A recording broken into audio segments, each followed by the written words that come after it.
La théologie de l'Alliance considère les Écritures comme la manifestation de l'Alliance des œuvres ou de l'Alliance de la grâce. Toute l'histoire de la rédemption se dévoile des premières étapes de l'Alliance des œuvres, Genèse 3,15 à son accomplissement en Christ. La théologie de l'Alliance est donc une méthode d'interprétation des Écritures très christocentrique, en ce qu'elle considère l'Ancien Testament comme la promesse de Christ et le Nouveau Testament comme l'accomplissement en Christ. Certains ont accusé la théologie de l'Alliance d'enseigner ce qu'on appelle la théologie du remplacement, l'idée selon laquelle l'Église remplacerait à présent Israël. Ce qui est totalement faux. Contrairement au dispensationalisme, la théologie de l'Alliance ne fait pas une distinction radicale entre Israël et l'Église.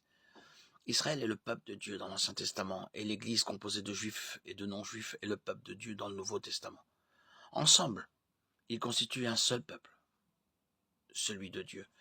Éphésiens 2, 11-20.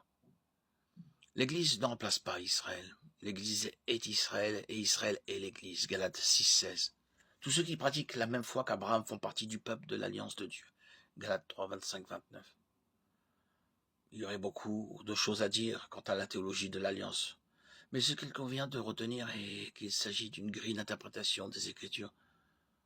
Ce n'est pas la seule, il y a beaucoup de différences entre la théologie de l'Alliance et le dispensationalisme qui peuvent parfois aboutir à des conclusions opposées sur certaines doctrines secondaires. Mais tous les deux adhèrent au fondement de la foi chrétienne. Le salut par la grâce, à seul, par le moyen de la foi, seul en Christ, seul, à la gloire de Dieu seul.